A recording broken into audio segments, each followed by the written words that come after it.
Assalamualaikum warahmatullahi wabarakatuh. Halo, apa kabar pemirsa yang ada di rumah? Senang sekali tentunya saya Yusuf Mahendra bisa menyapa kembali Anda dalam program Dokterku. Nah, bibir sumbing adalah kelainan bawaan yang ditandai dengan adanya celah pada bibir. Celah pada bibir biasanya terjadi bisa di atas, kanan, ataupun kiri pada bibir. Untuk episode kali ini, kita bakal membahas tentunya topik mengenai bibir sumbing dan juga langit-langit. Tentunya dengan narasumber yang berkompeten di bidangnya. Nah, sebelum kita ngobrol secara langsung bersama dengan narasumber yang berkompeten, kita saksikan terlebih dahulu video berikut ini.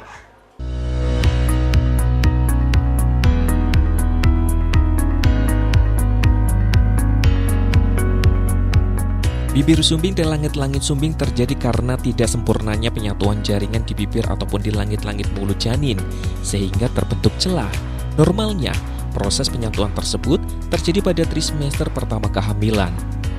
Penyebab bibir sumbing tersendiri hingga saat ini belum diketahui secara pasti apa penyebab bibir sumbing dan langit-langit sumbing.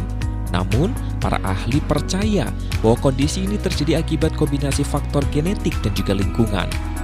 Memiliki saudara ataupun orang tua dengan bibir ataupun langit-langit sumbing juga berkaitan dengan peningkatan resiko terjadi pada bayi. Selain itu, sejumlah kondisi yang dialami oleh ibu selama kehamilan juga bisa meningkatkan resiko terjadinya bibir sumbing.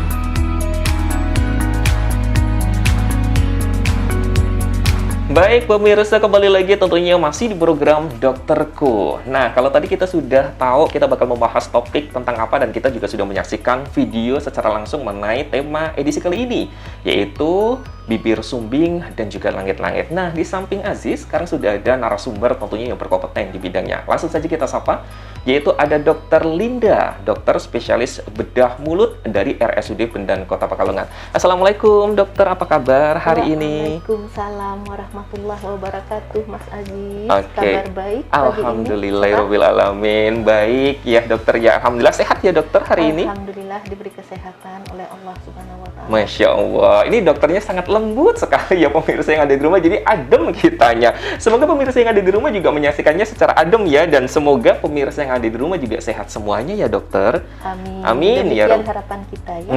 Gitu ya. Oke dokter, kalau kita berbicara mengenai topik ataupun tema untuk edisi hari ini, kita kan masih membahas mengenai bibir sumbing dan juga langit-langit. Dokter bisa dijelaskan sedikit tentang apa sih sebenarnya bibir sumbing itu dan juga langit-langit? Silakan dokter. Ya.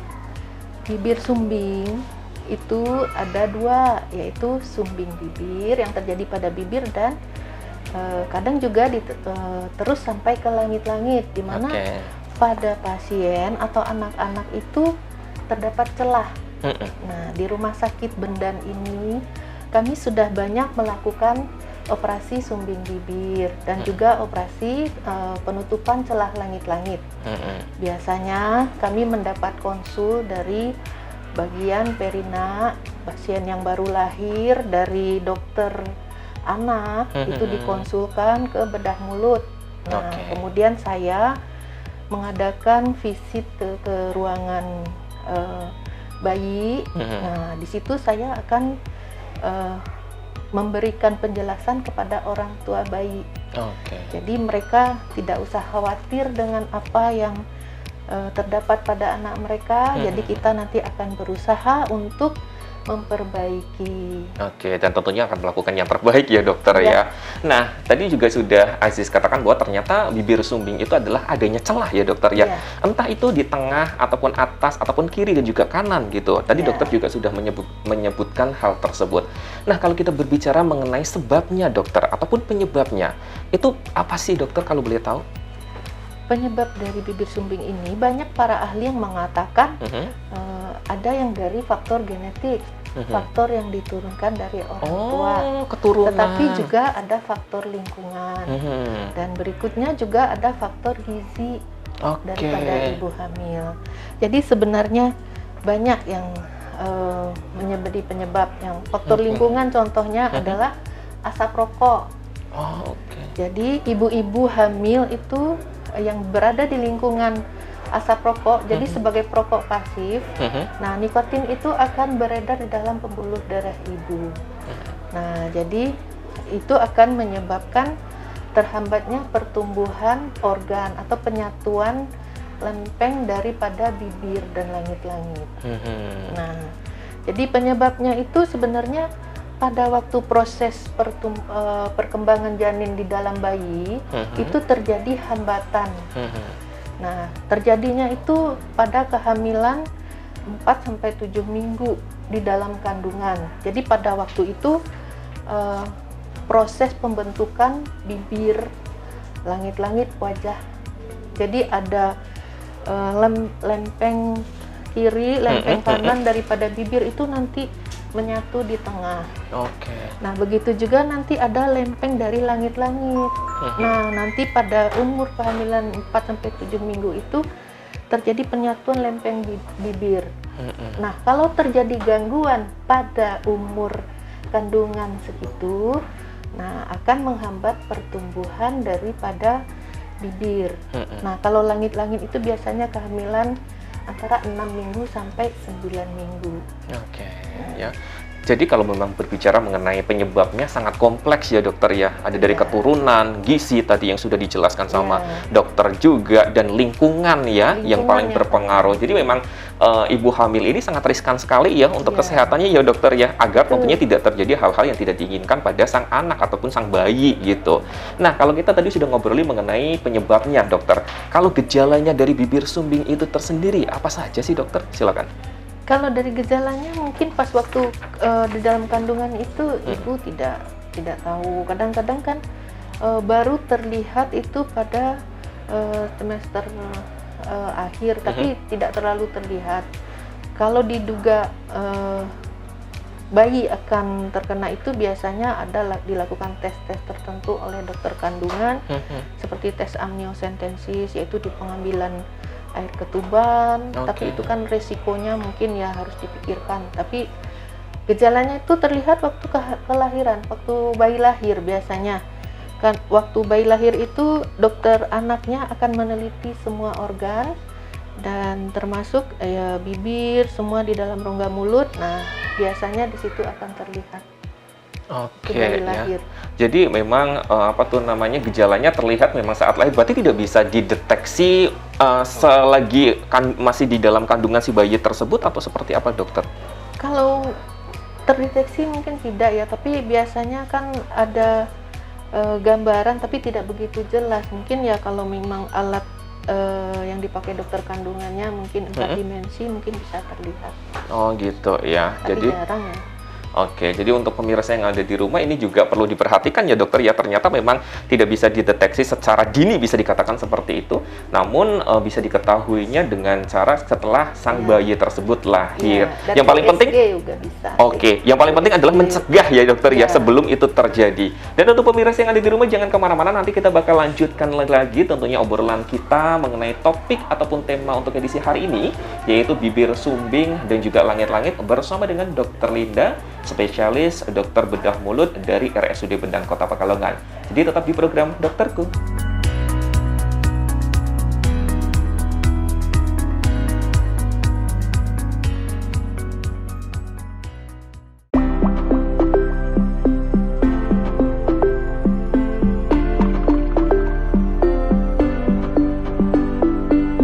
Terima kasih banyak untuk pemirsa yang ada di rumah masih setia bersama kami, masih dalam program Dokterku. Dan kita tentunya masih bersama dengan Dokter Linda. Dokter Linda, kita akan masih membahas mengenai bibir sumbing dan juga langit-langit. Tadi sudah dijelaskan mengenai penyebab ya, kemudian juga gejalanya. Terus mungkin masyarakat yang ada di rumah penasaran gitu, kapan gitu harus ke dokter untuk bisa memeriksakan itu semuanya, dokter? Silakan, bisa dijawab. Ya. Rencana untuk pengobatan itu saya sebenarnya sudah menerangkan kepada ibu-ibu yang baru lahir yang dengan anak sumbing. Jadi dengan berkala ibu-ibu itu kita pantau kesehatan anaknya yang meliputi berat badan, kemudian HB-nya, terus umur. Nah, umur biasanya kami melakukan operasi di sini umur 3-6 bulan. Jadi biasanya 3 bulan kita sudah operasi, karena lebih kecil kita melakukan operasi, jadi bekas operasinya itu makin samar. Ya, yang penting juga tergantung teknik operasi yang kita pakai. Nah, kemudian setelah umur, berat badan. Nah, anak itu harus mencapai berat badan sehingga dia mampu untuk mendapatkan bius total. Nah, karena dokter biusnya pasti juga akan dokter anestesi di sini maksud saya membutuhkan kriteria tertentu sehingga bayi itu bisa mencapai tahap operasi. Nah, jadi ada ketentuan-ketentuannya ya dokter ya, ya, tidak boleh sembarangan juga gitu ya. Kalau bayi baru lahir kita kan belum operasi Mas, karena memang masih riskan gitu ya.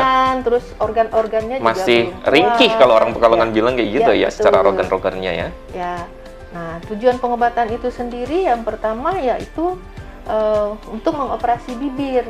Ya, umur 3 bulan pertama kita lakukan adalah operasi bibir terlebih dahulu.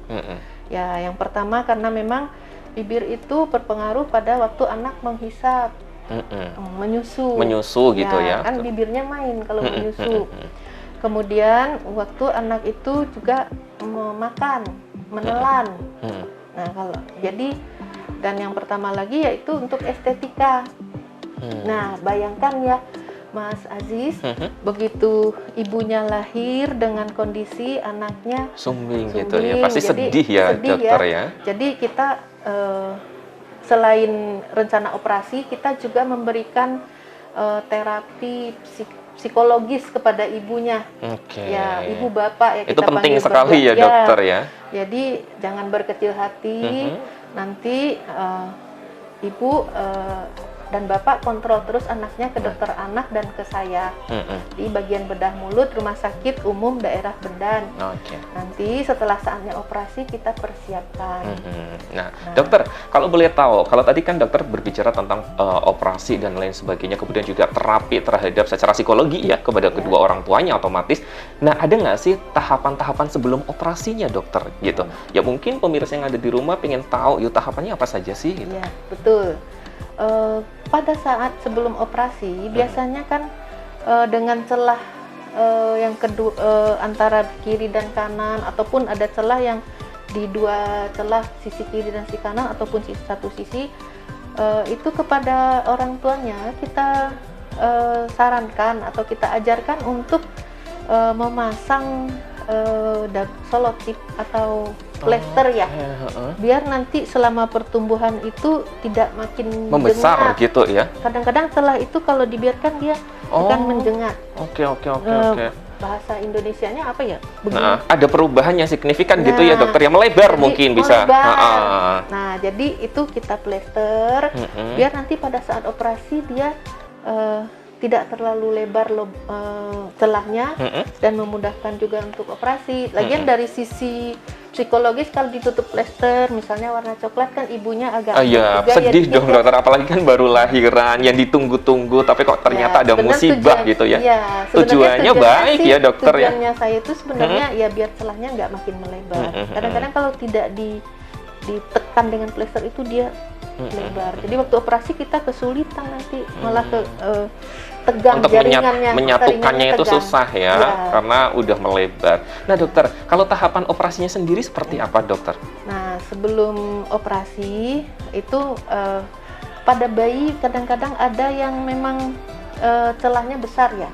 Kita bikinkan seperti plet atau alat di langit-langit biar itu dicetak pada bayinya. Jadi biar waktu bayi itu menyusu, bayi itu tidak tersedak. Nah, itu pembuatan protesa untuk langit-langit bayi. Nah, jadi menjelang bayi itu bisa dioperasi, ya, bayi memakai protesa dulu.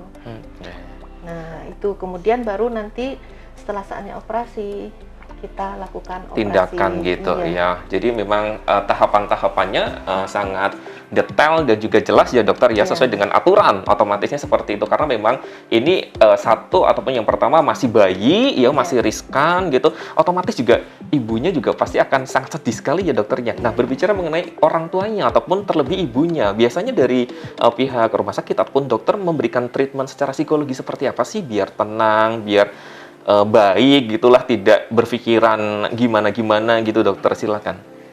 Ya, kalau saya pribadi begitu saya visit ke ruang bayi, itu saya minta tolong perawat panggilkan orang tuanya. Nah, saya akan berbicara, Bapak, Ibu, saya sudah melihat. Jadi Bapak Ibu jangan khawatir.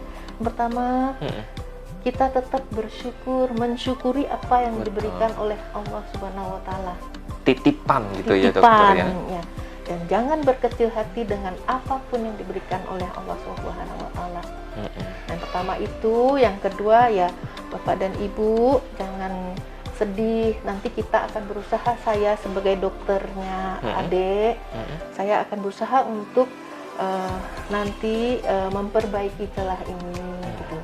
Ya memang kita harus menyadari kalau kita manusia tidak bisa sesuai dengan ciptaan Allah. Betul. Tapi kita berusaha paling tidak ya dokter dengan ya, kemampuan dan tangan saya. Ikhtiar dengan sangat keras gitu ya dokter ya. Ya ampun, ini sangat menyentuh sekali ya. Dan tentunya juga buat pemirsa yang ada di rumah pasti penasaran sebenarnya bibir sumbing ini bisa sembuh apa tidak sih? Nah nanti kita bakal bahas tentunya di segmen selanjutnya. Jadi buat pemirsa yang ada di rumah jangan kemana-mana, tetap di program Dokterku.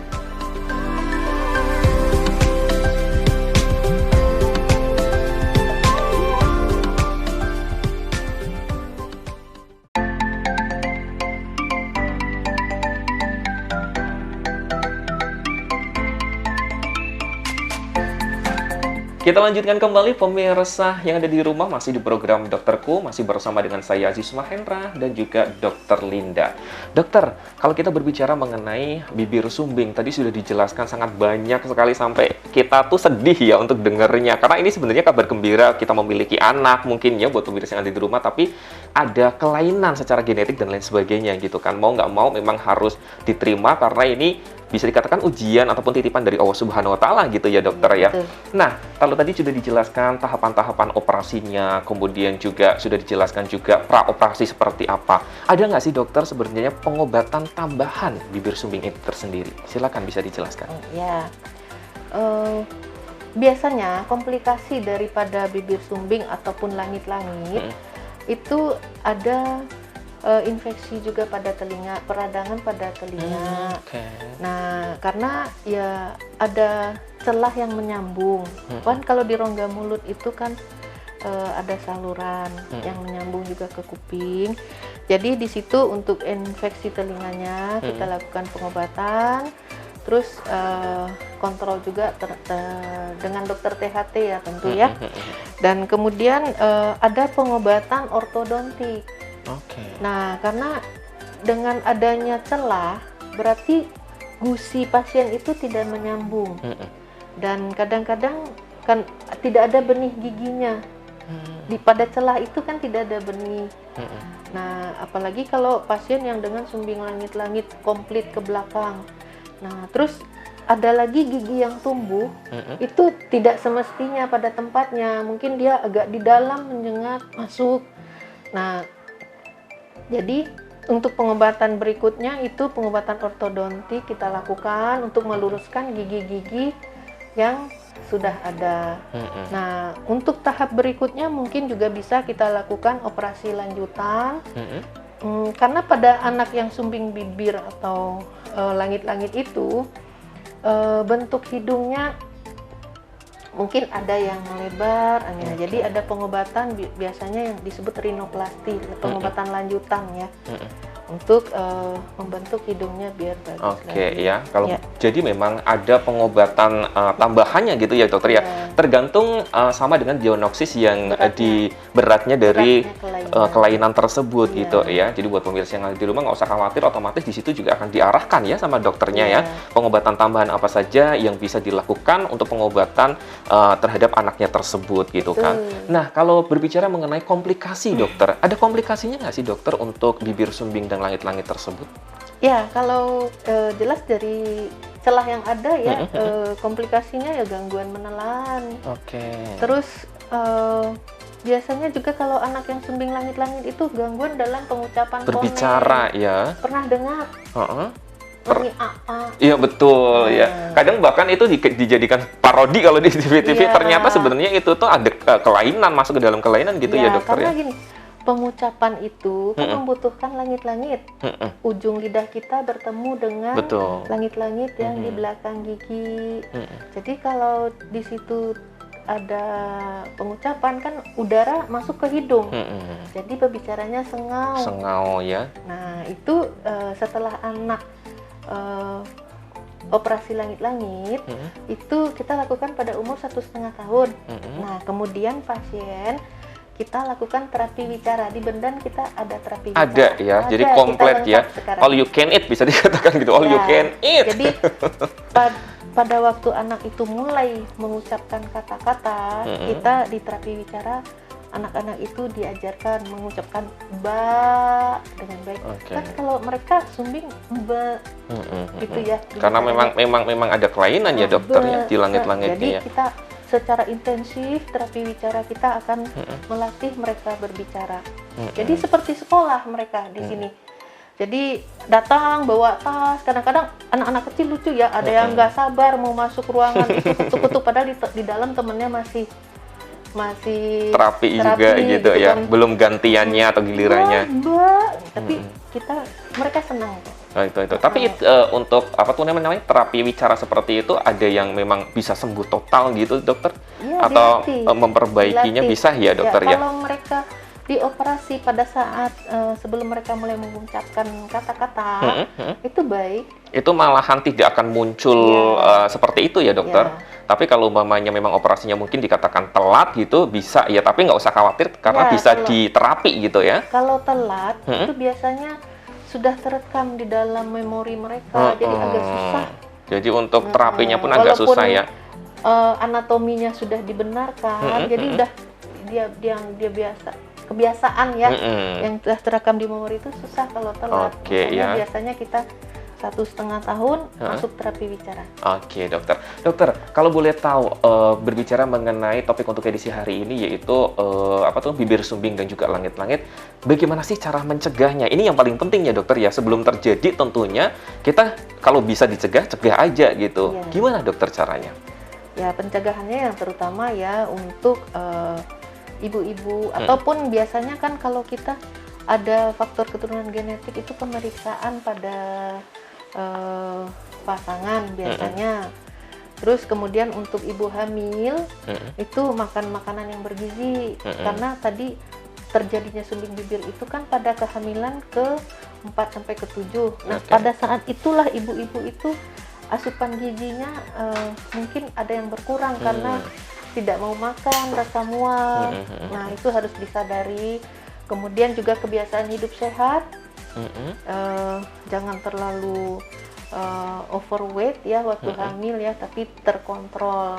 Nah, kemudian juga lingkungan ya. Bapak-bapaknya nih harus sadar diri juga ya dokter ya, demi kebaikan tentunya sang buah hati gitu ya. Jadi memang apa pemirsa penting sekali untuk apa hidup sehat, kemudian gizi yang tercukupi untuk para ibu hamil dan lingkungan yang baik juga dokter ya. Dan last question nih ya buat dokter, sebenarnya bibir sumbing dan juga langit-langit ini tuh bisa sembuh nggak sih dokter gitu? Mungkin pertanyaan yang ingin ditanyakan sama pemirsa yang di rumah juga. Pertanyaannya unik ya. Bisa sembuh. Bisa sembuh. Kalau sembuh kan itu penyakit. Penyakit ya dokter ya. Sedangkan ini Tapi kelainan kalau ini ya dokter. Kalau kelainan ini bayi lahir sudah membawa seperti itu. Betul. Gitu. Jadi istilahnya di sini kita memperbaiki. Betul ya. Jadi bapak dan ibu di rumah jangan khawatir karena kita akan berusaha memperbaiki apa yang terjadi terjadi pada bayi. Betul. Gitu. Dan biasanya kalau operasinya kita lakukan lebih awal, tepat waktu, yang terkontrol, itu efek daripada bekas operasinya itu nanti tidak setara gitu. Oke ya, jadi pada intinya adalah bukan masalah sembuh atau tidak sembuh karena ini adalah bawaan ya dokter ya, tapi bisa diperbaiki gitu. Kalau umpamanya operasinya secara tepat dan cepat waktunya pas gitu, insya Allah untuk bekas-bekasnya juga bisa sangat minim banget gitu ya dokter ya. Ada yang di dalam apa ya, yang rusak ataupun yang diperbaiki tersebut. Dokter Linda, makasih banyak untuk waktunya untuk sharing pagi hari ini ya. Terima kasih kembali Mas Aziz. Oke, semoga bermanfaat dan pastilah bermanfaat bermanfaat untuk pemirsa yang ada di rumah dan juga tentunya pemirsa yang ada dimanapun berada. Semoga sukses selalu ya dokter ya untuk tugas-tugasnya di RSUD Bedan Kota Pekalongan.